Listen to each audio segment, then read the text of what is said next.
las charlas que he tenido que dar, me parece que esta es la más difícil, porque, como dice Julio, recordar la historia y saber qué fue lo que pasó es extremadamente difícil, pero tratemos de organizarnos y determinar de qué vamos a hablar. Porque hay que realizar consensos.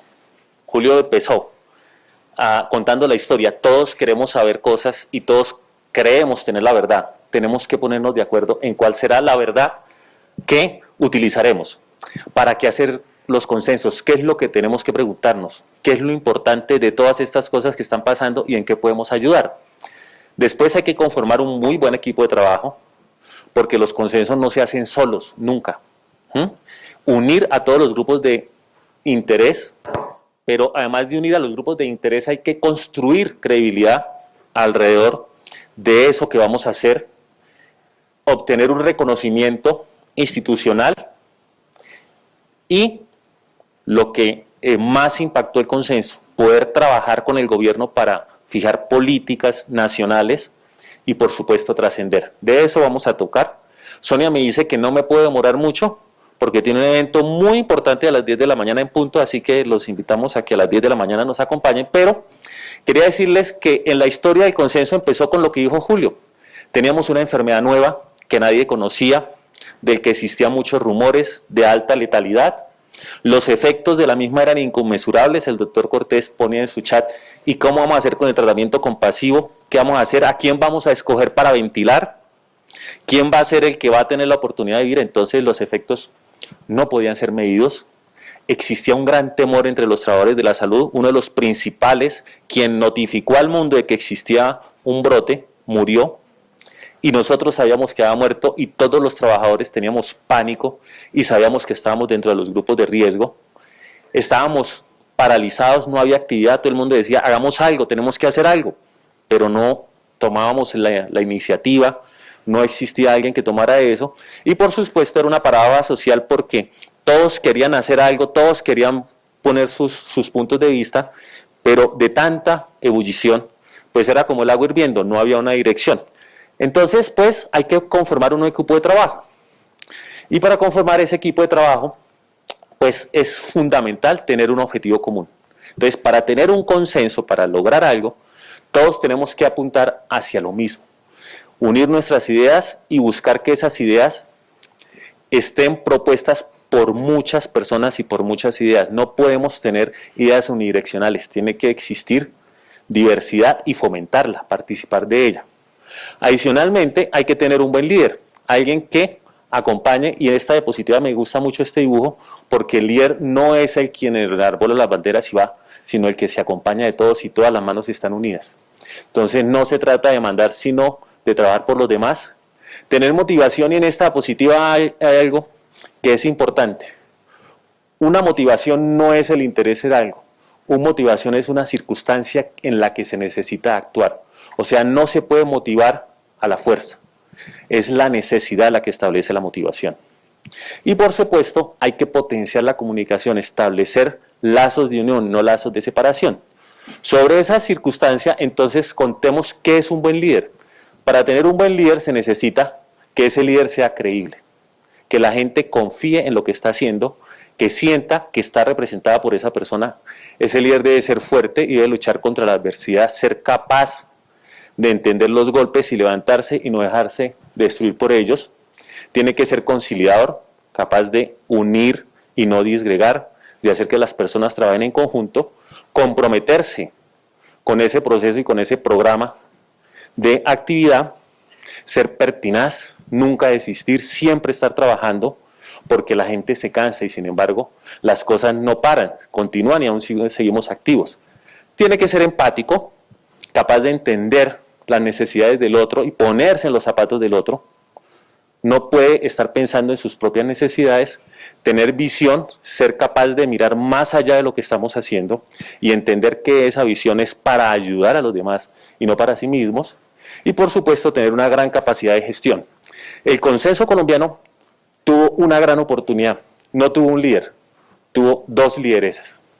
Nuestras lideresas son Sonia Guerrero, que nunca ha sido reconocida, pero ya siempre está ahí.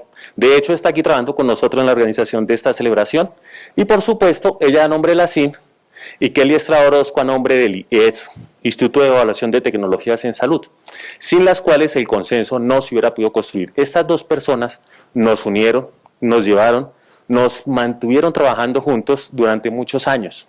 Fueron 3 años de trabajo conjunto en el consenso y aún seguimos.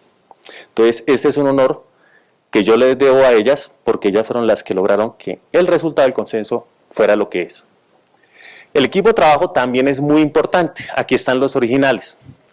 Y este es Juan Sebastián Bravo, para ese momento era residente, y yo le mandé al chat de residentes y les dije, bueno, nos metimos en un gallo, vamos a hacer el consenso. Primero, ¿qué vamos a preguntar? El primero que generó las preguntas fue Juan Sebastián. ¿Sí? Oiga, profe, queremos que saber esto. ¿Qué hacemos con esto? Entonces, Juan Sebastián es de los originales. María Alejandra Caro, que siempre estuvo uniendo, a ella le tocó la difícil labor de unir diferentes especialidades, trabajar en conjunto con ellas. Carlos Alberto Acevedo, que fue la mano derecha en el trabajo de todo lo que fue diagnóstico y tratamiento. Carlos Augusto Solórzano, que estuvo en diagnóstico, también en epidemiología, y uniendo todas estas voluntades de los diferentes especialistas, ellos tuvieron que trabajar muchísimo en la parte de diagnóstico y de tratamiento cuando querían poner tocilizumab a todos, cuando querían hacer otras cosas, pero ya, Erika, no lo hemos olvidado, tranquila. Está aquí Gabriel Alonso. Gabriel Alonso participó y fue muy importante por una sola cosa. Ese nombre largo y rimbombante que tiene el consenso se le ocurrió a él. Es que no podemos dejar por fuera nada. Entonces él puso todo ese nombre larguísimo para prevención, tratamiento, que siempre se nos olvida y todos lo llamamos el consenso así y ya. A otros lo llaman consenso de las sociedades. Erika tuvo que lidiarse con los anestesiólogos, con los hematólogos, con la terapia transfusional, con el tocilizumab, con el remdesivir y con los pediatras para unir todas las formas de tratar a los pacientes con COVID-19. Y están aquí 2 personas no egresadas de la universidad, pero fundamentales en el trabajo. Diana Medina, que para ese momento estaba terminando infectología pediátrica, y Pablo Raud, que nunca me quiso mandar la foto, entonces se la bajé del WhatsApp. Entonces ellas dos tuvieron la difícil labor de unir a los pediatras y ser capaces de generar dentro del consenso que fue pensado para adultos la unión de la pediatría y establecer que todos éramos uno solo. Entonces, tener un equipo de trabajo es fundamental. Este equipo de trabajo trasnochó lo que ustedes no se imaginan. Todos dicen en el consenso empezamos a las 7 de la noche y terminábamos a las 2, 3 y una vez a las 4 de la mañana del domingo siguiente. Empezamos el viernes y terminamos el domingo. Y nadie imaginaba todas las discusiones y peleas que se llevaban a cabo. Y todos ellos mantenían la diapositiva, presentaban, cambiaban las frases, las palabras, se organizaban, transmitían la idea. Y después nos teníamos que reunir a escribir todo ese mare magnum. Por eso cometimos algunos errores de transcripción, pero fueron pequeñitos. Y el consenso logró unir a la sociedad. Y el equipo de IETS, sin quien no hubiéramos podido construir lo que habíamos dicho, que es la credibilidad, o sea, demostrar que las evidencias estaban siendo tenidas en cuenta. Entonces, por supuesto, la doctora Ana María Roballo, quien es la gerente y directora de IETS, fue fundamental, nos brindó su apoyo, y esa es una organización independiente. Y sin que nosotros le pagáramos un peso, trasnocharon a la par con nosotros y con nuestros relatores. Entonces fue la doctora Ana María Roballo, Camilo de la Pava, que siempre decía las votaciones a las 2 de la mañana, votaron 96 personas con un acuerdo del 80%, entonces esa propuesta se logra. No se logró acuerdo, tenemos que volver a empezar. Este era Camilo. Ani, que trabajó mucho con los relatores, Erika León, que cuando le pedí la foto dijo, no, usted está confundiendo, me debe ser con Erika Paola. No, Erika, es que estoy rindiendo homenaje a todos los que ustedes hicieron durante el trabajo del consenso. Luz Karime Osorio, también muy importante. Fabio Alexander Sierra, Fabio también trabajó con nosotros y nos ayudó a proyectar las diapositivas dentro del consenso. Fueron los que nos ayudaron a entender cómo se reúne de manera virtual un consenso con Julio, no fueron 200, 316 personas. Y lograr la representatividad de 316 personas es muy importante. Lorena Mesa Melgarejo, a Magda Cepeda, que se trasnochaba y tenía un bebé y nos ayudaba muchísimo, y a Stephanie Díaz, que se unió posteriormente en el trabajo del consenso. Entonces al grupo de IETS también es muy importante. Entonces ustedes se dan cuenta que se requiere un gran grupo de personas que sean capaces de unir a los 300. No se puede, y por supuesto Kelly siempre va a estar ahí en nuestras gracias del IETS. Entonces son muchas personas. Con ese equipo de trabajo necesitamos refuerzos. Erika y Juan Sebastián se graduaron y el consenso seguía. Así que llegaron refuerzos: Cintia Ortiz, Alexander Salinas, que no es egresado de nuestra universidad, Vanessa Correa, que es de la Universidad Javeriana, y David Salcedo, también de nuestra universidad. Ellos fueron relatores que se unieron y trabajaron igual que los anteriores y unieron al consenso y siguieron haciendo su esfuerzo. Entonces, cuando yo los convoqué a ellos, me dijeron: sí, doctor Savere, ¿qué hay que hacer? Le dije: trasnochar, llorar y volver a trabajar. No hay nada más que hacer. Ah, bueno, entonces vamos. Listo. Y esta es la voluntad y las uniones que lograron que el consenso se llevara a cabo. Por supuesto, la Universidad Nacional, sin cuya unión no hubiéramos podido seguir, pero la ASIM, la Asociación Colombiana de Infectología, cuando lo pusimos en el chat, ¿quién quiere ayudarnos a desarrollar el consenso? Todos levantaron la mano. O sea, fue una convocatoria masiva, todos querían participar, todos necesitaban hacer algo y encontraron en el consenso la línea para poder transmitir las ideas y unirse. Y por supuesto, el IES, sin el cual, pues nada, nuestra credibilidad hubiera sido: son unos especialistas allá reunidos, pero ellos nos dieron no solamente credibilidad, sino unión y representatividad ante el gobierno, porque es el instituto que evalúa todos los lineamientos y guías nacionales. Y ellos mostraron nuestro trabajo y dijeron: a estos hay que creerle, porque saben lo que están haciendo. Entonces nos ayudaron muchísimo. Entonces, después de decir eso, y con toda esta emoción que me da, pues hay que recordar que todos creen que un consenso, y lo voy a citar directamente a Beatriz Briggs, estas palabras: hoy en día muchas personas hablan de consenso, pero pocas entienden cómo implementarlo con integridad y habilidad. Este método, más allá del concepto de mayoría, no es una votación. Reemplazar el liderazgo tradicional por el poder y la responsabilidad compartidos por todos los participantes del grupo. Con la utilización efectiva del proceso de consenso, un grupo puede transformarse en un equipo de trabajo sumamente efectivo, una verdadera comunidad y una fuerza poderosa para el cambio social. Eso es lo que hizo el consenso. Y podemos decir que gran parte de los resultados como país en el manejo de la pandemia y lograr ser reconocidos como el primer país de Occidente, el más importante, por encima de Estados Unidos, por encima de Argentina, por encima de Brasil, en el manejo del consenso, en el manejo de la pandemia, se ve a esto, a un trabajo de todas las especialidades. No fuimos nosotros, fuimos todos. Y entonces, esto es fundamental. Cuando todos sabían que estábamos trabajando en el consenso y sabían que sacábamos las normas, siempre se burlaban porque creían que ellos tenían la verdad y nosotros nos habíamos equivocado. No, cometimos errores, pero fueron errores unánimes. Todos creíamos y todos representábamos ese consenso porque habíamos luchado, trasnochado y trabajado para transmitir las ideas y establecer una fuerza común y una idea que nos uniera en la forma de trabajar. Entonces es muy importante entender eso. ¿Y cómo se hace un consenso? Pues primero, enunciar el tema. Eso lo hicimos por chat. Después debatir al respecto del mismo, lo estuvimos haciendo, creamos grupos de trabajo, pues trabajar juntos 300 personas, 310 no es posible, pero se creaban grupos o capítulos, intereses comunes al respecto de algo. Se hacían las propuestas, se debatían en conjuntos cerrados, o sea, si bien el consenso general empezaba el viernes, los grupos cerrados empezaban los miércoles. Entonces nosotros llegábamos a nuestras casas a trabajar. Yo recuerdo que empecé pesando 81 kilos y terminé pesando 74 kilos. Entonces sí se trabajaba muchísimo. Y los residentes pues trabajaban al triple de lo que yo trabajaba y además tenían que graduarse. O sea, esto era monstruoso. Se hacían las pruebas, nosotros hicimos, trabajábamos, votábamos, se establecían quiénes estaban de acuerdo o no, establecíamos hasta que pudiéramos estar de acuerdo y las personas aceptaran. Y eran personas que debatían bastante nuestras ideas. Y entonces manifestaban su desacuerdo, pero empezábamos a trabajar en búsqueda de un acuerdo. A veces parábamos esa decisión y decíamos, bueno, vamos a revisar nueva literatura, vamos a reforzarnos y la discutimos mañana. Y eso se llevaba en cantidades enormes de tiempo hasta que por fin se podía presentar y poner en práctica la decisión. Así se desarrollan los consensos, uniéndonos. Bueno, la temática frente a la incertidumbre, enunciar el tema. Entonces volvemos a trabajar en el consenso porque a mí me dijeron, ¿cómo se hace un consenso y cómo hace que eso tenga valor? Pues aquí les estoy contando.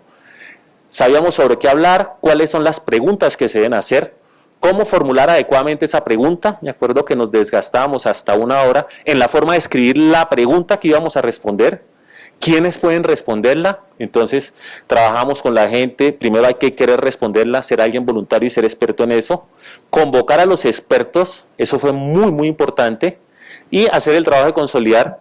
Les recuerdo el equipo de trabajo, ellos tenían que consolidar todo bajo la tutoría de Sonia y de Kelly todo el tiempo. Una vez que Sonia salió de vacaciones y mandamos algo tan importante como definir que ivermectina no debería ser utilizada en Colombia, nos salió una carta atravesada porque salió el borrador y nunca salió la carta bien escrita, y el ministro la publicó en su Twitter con todos los errores de ortografía. Así que eso de consolidar es muy importante. Y a Sonia nunca le perdonaré que se haya ido de vacaciones. Bueno, el procedimiento ordenado de la decisión es hacer una introducción que presente la idea, nosotros lo hacíamos, discutir sobre ella y tomar una decisión. Así podemos tener una unión de ideas. El consenso se conformó con 77 organizaciones e instituciones, y se unían y se unían. Me acuerdo cuando llamé al doctor Fernando Galván siendo vicedecano y le dije: doctor, estamos trabajando en un consenso y nos gustaría tener el aval de la universidad. El doctor Galván le dijo: listo, doctor Savera, dígame qué es lo que va a publicar porque nosotros necesitamos saber qué es lo que vamos a avalar. Se lo mandé, le pareció bueno. A alguien le pareció tan bueno que lo diseminó. Este es el consenso, y era confidencial. Casi nos pegamos un tiro, tenía muchos errores, pero lo más importante, creyeron en nosotros las organizaciones. Se fueron uniendo progresivamente, yo creo que el liderazgo de la universidad fue importante, y finalmente se unieron 8 universidades, 2 academias, la Academia Nacional de Medicina y la Academia Nacional de Patología Oral, 12 clínicas y hospitales como instituciones prestadoras de salud y 55 sociedades científicas. Entonces, si esto no representa la salud del país y la educación, entonces ¿qué representa? El consenso fue representativo y todos participaban y se sintieron en alguna u otra manera incluidos. Y aquí están todos. Como no puedo nombrarlos uno por uno, pues nombraré las universidades, nombraré las sociedades científicas, que empiezan a ser muchísimas. Entonces ustedes vieran todas esta unión de las sociedades científicas se le ve al doctor José Oñate, que dijo: oiga, pues yo voy a presentar esa idea en las sociedades, y presentó la idea y empezaron a llegarme chats de todo el mundo diciendo: estos se van a unir, este de tal sociedad, y organizar todo ese mare magnum de personas queriendo entrar. Pues lo hacíamos y nunca fuimos excluyentes, todos pudieran entrar a participar en el consenso, a trabajar. Después algunas sociedades fueron muy recelosas, algunas sociedades nos exigieron que solo podía entrar los que ellos dijeran. Entonces fue muy difícil tener que decirle a las personas: oiga, la sociedad no deja que entre otra persona diferente y usted pues tiene que representar este grupo de sociedades, pero ahí están. Sonia, ya los paso y los saco a todos, ya, listo. Y entonces, ¿cómo se crea confianza? Voy a correr más rápidamente porque ya me están diciendo que me extendí mucho. Hay que ser incluyente, reconocer nuestras limitaciones. Nosotros fuimos capaces de expresar que no sabíamos, trabajar permanentemente, nunca cansarse, cumplir las expectativas de la sociedad, resolver sus problemas, nunca improvisar, a pesar de que no fue una cartica con mala redacción, tener un trabajo coherente, que representáramos e hiciéramos realmente lo que estamos haciendo, con los grupos de interés involucrados, apoyar la información existente y utilizada, y siempre reconocer nuestros errores. Cuando supimos que ni hidroxicloroquina ni lopinavir ritonavir servía para nada, dijimos: no sirve para nada, cambiamos la idea y nos reuníamos, y en una semana sacábamos el adendum del consenso, las correcciones a que hubiera necesidad. Y entonces el reconocimiento institucional fue tan importante como esto. Fuimos capaces de bloquear esta idea que se tenía, que viene desde Corea, que teníamos que utilizar trajes Tyvek, a esta, que con unas mascarillas eficientes, con un gorro, podía ser suficiente. La diferencia entre estos trajes y este sistema de STIA era cerca de 500.000 pesos para ese momento, por cada uno. Entonces imaginen cuánta plata se contuvo sin que hubiera necesidad de esto. Entonces, esto fue en el evento de protección personal. Pero otra cosa que es mucho más importante fue esto: ser capaces de adelantarnos a la Organización Mundial de la Salud, a los CDC Atlanta, diciendo: oiga, para el diagnóstico de COVID podemos tener antígenos de última generación. Y fue muy importante esto para instituciones con bajos recursos, y se les otorgó y se les entendió que podían hacer diagnóstico por antígeno, y ahora, 2 años después de que nosotros lo dijimos, los CDC lo dijeron con las mismas pruebas y con la misma capacidad, o sea que sí, trabajamos muchísimo. El manejo de la pandemia, de las terapias, mire todo, que empezó con hidroxicloroquina, por aquí está la ivermectina y otros medicamentos antiinflamatorios como el tocilizumab, pues estaban invadiéndonos y pudimos demostrar que solo con terapia con oxígeno, dexametasona, ventilación y anticoagulación podíamos mantener la vida de las personas sin acabar con los recursos del país en salud y evitar el uso de antimicrobianos. Entonces logramos también incorporar en el tratamiento cosas importantes, pero el éxito más importante en el manejo de la pandemia fue la vacunación, y se trabajó mucho en eso.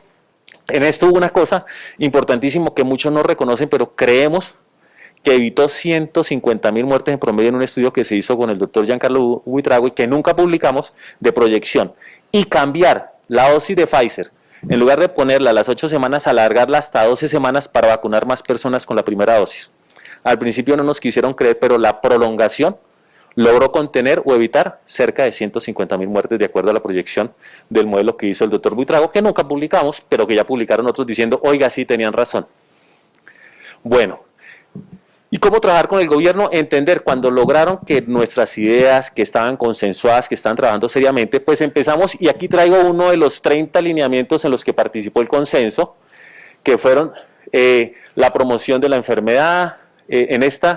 Esta fue para prestadores de servicios de salud, esto fue el control del reporte de accidente laboral, esto fue el transporte asistencial, las ambulancias, esto es telesalud y telemedicina, esto es la atención de urgencias, esto es para el uso de tapabocas, esto es para mujeres gestantes y recién nacidos, el kit de elementos mínimos de protección por personal, que fue fundamental, la detección y manejo de casos de COVID, que también fue fundamental, el manejo clínico de pacientes, la acción para la prestación de la etapa de mitigación, o sea, retornar a la actividad, cómo lo íbamos a hacer. Me acuerdo que esto fue un problemón grandísimo para el ministerio, porque nosotros le decíamos, ya podemos empezar a trabajar, y FECODE no quería empezar a trabajar, y el ministerio tenía que ponerse con ese gallo de ponerse a trabajar. Pues ahí trabajamos en eso, y el uso de pruebas diagnósticas, que fue el último que se publicó al final del gobierno pasado. Pero como el consenso no se hace solo, aquí están los refuerzos. Entonces ya todos los que participaron de primera, ya muchos se graduaron, y estos son los refuerzos que van a trascender de la Real Academia de la Lengua, efecto, extender o comunicarse a otras produciendo consecuencias. Entonces ya vamos a trabajar y ya vamos a cambiar la metodología, no se va a llamar consenso, sino se va a llamar guía de manejo. Ya tenemos suficiente evidencia y pues vamos a ir más allá hasta donde podamos. Así que con esto, Sonia, terminé y cumplí todo. Así que los dejo con esta última frase, ¿cierto? Ninguno de nosotros es tan inteligente como todos nosotros. Así que muchas gracias por haber estado conmigo.